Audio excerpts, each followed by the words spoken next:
स्थानिक राजकारणातला आजचा मोठा दिवस आहे। राज्यातील 246 नगर परिषदा आणि 42 नगरपंचायतींसाठी सार्वत्रिक निवडणुकांचा आज निकाल लागणार आहे। सकाळी 10 वाजेपासून मतमोजणीला सुरुवात होईल। महायुतीतील भाजप, शिंदेसेना आणि अजित पवार यांच्या राष्ट्रवादीसह महाविकास आघाडी अनेक ठिकाणी एकमेकांविरुद्ध लढल्यात आणि त्यामुळे नक्की गुलाल कुणाचा आणि बाजी कोण मारणार याकडे संपूर्ण राज्याचं लक्ष लागलेलं आहे।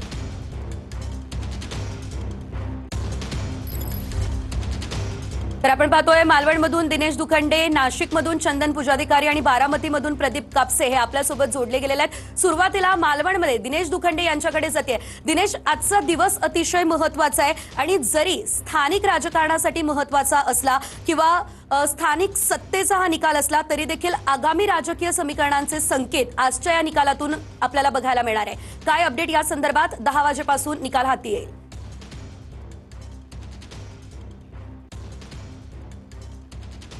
होय सेजल, सिंधुदुर्ग जिल्ह्यात स्थानिक स्वराज्य संस्थांच्या निवडणुकांसाठी 2 डिसेंबरला मतदान झालं, पण आज या मतमोजणीची प्रक्रिया पार पडते आहे। सकाळी 10 वाजल्यापासून मतमोजणीला सुरुवात होईल। सध्या मी मालवण नगर परिषद जिथे मतमोजणीची प्रत्यक्ष प्रक्रिया पार पडणार आहे त्या मतमोजणी कार्यालयाबाहेर आहे। मालवणमध्ये जी मतमोजणी होते आहे त्यासाठी संपूर्ण जिल्हा प्रशासन सज्ज आहे। खरं तर सिंधुदुर्ग जिल्ह्यात कणकवली, मालवण, वेंगुर्ले आणि सावंतवाडी इथे स्थानिक स्वराज्य संस्थांसाठी मतदान झालं आणि आता ही मतमोजणी प्रक्रिया पार पडते। पोलिसांचा बंदोबस्त आहेच, पण CCTVनंही या मतमोजणी प्रक्रियेवर पूर्ण लक्ष असणार आहे आणि प्रत्येक मतांच्या मोजणीच्या टेबलवर व्हिडिओ शूटिंगद्वारे ही संपूर्ण चित्रीकरण केलं जाणार आहे। ही सध्याची इकडच्या प्रशासनाची व्यवस्था असली तरी राजकीय आरोपही खूप झालेले आहेत। अगदी मतदारांना पैसे वाटपाचं प्रलोभन दाखवलं गेलं इथपर्यंत हे आरोप झाले आहेत। महायुतीत भाजप, शिंदे शिवसेना आणि NCP स्वतंत्रपणे या निवडणुका लढली आणि तशीच परिस्थिती आपल्याला महाविकास आघाडीतही पाहायला मिळाली। पण जेव्हा आरोप प्रत्यारोप झाले, मतदानाची प्रक्रिया पार पडल्यानंतर आता महायुतीतले नेते भाजप स्वबळावर निवडणूक लढली तरी आता मात्र या सगळ्या नेत्यांची भाषा बदललेली आहे आणि या नेत्यांची भूमिका किंवा प्रतिक्रिया अशा येत आहेत की या निवडणुकांमध्ये महायुतीचा विजय होईल। त्यामुळे निवडणुकीच्या काळात जे प्रत्यक्ष आरोप प्रत्यारोप झाले तो फक्त एक देखावा किंवा महापालिका किंवा निवडणूक स्ट्रॅटेजीचा एक भाग होता का, असाही एक मुद्दा या निमित्ताने उपस्थित केला जातोय। आणि विशेषतः सिंधुदुर्ग जिल्ह्यात लक्ष असेल राणे बंधूंकडे, कारण पालकमंत्री नितेश राणे यांनीही आपली पूर्ण ताकद पणाला लावली आहे, तर दुसरीकडे शिंदे शिवसेनेचे स्थानिक आमदार निलेश राणे यांनीही आपली ताकद पणाला लावलेली आहे। त्यामुळे नेमकं कोणाचं वर्चस्व राहतं याकडेही सिंधुदुर्गातल्या जनतेचं लक्ष असेल। कोणाचा परफॉर्मन्स चांगला होता आणि मतदारांनी कोणाला नेमका कौल दिलेला आहे हेही पाहणं महत्त्वाचं आहे। रेसमध्ये शिंदे शिवसेनेबरोबर उद्धव बाळासाहेब ठाकरे शिवसेनाही आहे। मालवणमध्ये उद्धव बाळासाहेब ठाकरे शिवसेनेनंही चांगला प्रचार केलेला आहे, त्यामुळे मतदारांनी त्यांनाही काही पसंती दर्शवली आहे का हे थोड्याच वेळात स्पष्ट होईल। 10 वाजता मतमोजणीला सुरुवात झाल्यानंतर साधारण 11:30 पर्यंत निकालांचं चित्र स्पष्ट होईल असं सांगितलं जात आहे। अगदीच अपडेट घेत राहू। तुर्तास धन्यवाद। थेट जाऊयात चंदन पुजाधिकारी यांच्याकडे। चंदन, आपण पाहतोय नाशिकमध्ये अनेक दिग्गजांची प्रतिष्ठा पणाला लागलेली आहे आणि आजचा निकाल जनतेचा मूड आपल्याला दाखवणार आहे। काय परिस्थिती?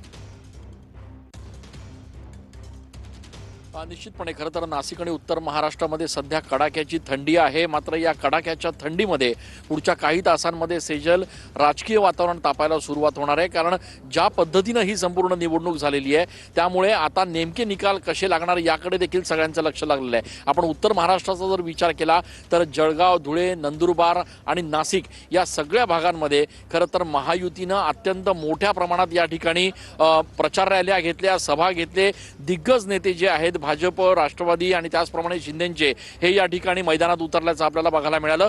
खरं तर या स्थानिक स्वराज्य संस्थांच्या निवडणुका असल्या, नगर परिषदेच्या निवडणुका असल्या तरी भाजप, शिंदेची शिवसेना आणि अजितदादांची राष्ट्रवादी या तीनही पक्षांनी या निवडणुका अशा पद्धतीनं हाताळल्या आणि एवढ्या सिरियसली घेतल्या की विरोधी पक्षाचे, महाविकास आघाडीचे कुठलेही नेते यांच्या आसपास देखील सभांच्या दृष्टीनं पोहोचू शकलेले नाहीयेत। महाविकास आघाडीचे नेते या ठिकाणी सभांना आले नाहीयेत। मात्र दुसरीकडे महायुतीचे जे नेते होते ते मात्र पूर्ण ताकदीनं या ठिकाणी मैदानात उतरले. अगदीच चंदन, तुमच्याकडून अपडेट घेत राहू. थेट आपण जाऊयात प्रदीप कापसे यांच्याकडे. प्रदीप आपल्यासोबत जोडले गेलेले आहेत बारामतीमधून. प्रदीप, आपण पाहतोय आजचा निकाल हा अतिशय महत्वाचा असेल.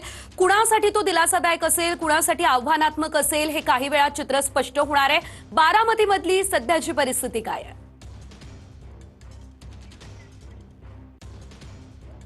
सेजल, संपूर्ण महाराष्ट्राचं बारामतीकडे लक्ष लागलेलं आहे. ते म्हणजे यंदाच्या बारामतीच्या नगर परिषदेच्या निवडणुकीमध्ये पवार विरुद्ध पवार अशीच थेट लढत आपल्याला पाहायला मिळाली. त्याचं कारण म्हणजे शरदचंद्र पवार पक्षाचे नेतृत्व राजेंद्र पवार करत होते आणि सकाळी 10 वाजता मतमोजणीला सुरुवात झाल्यानंतर बरोबर 12-12:30 पर्यंत बारामतीचा निकाल जो आहे तो स्पष्ट होणार आहे. आपण पाहतो की देशपांडे महाविद्यालयामध्ये ज्या ठिकाणी ही मतमोजणी पार पडते त्या ठिकाणी आपण पाहतो की सीसीटीव्ही कॅमेऱ्याच्या माध्यमातून या ठिकाणी या संपूर्ण परिस्थितीवरती नियंत्रण जे आहे ते ठेवलं जातंय. 12:30 पर्यंत हे संपूर्ण निकाल जो आहे तो स्पष्ट होणार आहे. तो म्हणजे बारामती नगर परिषदेची एखादी सत्ता जी आहे अजित पवार राखतात का? नगराध्यक्ष पदाचे उमेदवार सचिन सातव विरुद्ध बसपाचे काळूराम चौधरी यांच्यामध्ये ही थेट लढत होती. मात्र शरदचंद्र पवार पक्षानं सुद्धा यंदा चांगली ताकद जी आहे ती बारामतीच्या नगर परिषदेच्या प्रचारामध्ये लावलेली होती. त्यामुळे बारामतीकडे सुद्धा सगळ्यांचं लक्ष असणार आहे. ते म्हणजे बारामतीमध्ये नक्की काय होणार, महाविकास आघाडी निश्चितच नक्की काय होणार या संदर्भातले अपडेट तुमच्याकडून घेत राहू. तुर्तास थेट जाऊयात महाड रायगड या ठिकाणी. निवृत्ती बाबर आमचे प्रतिनिधी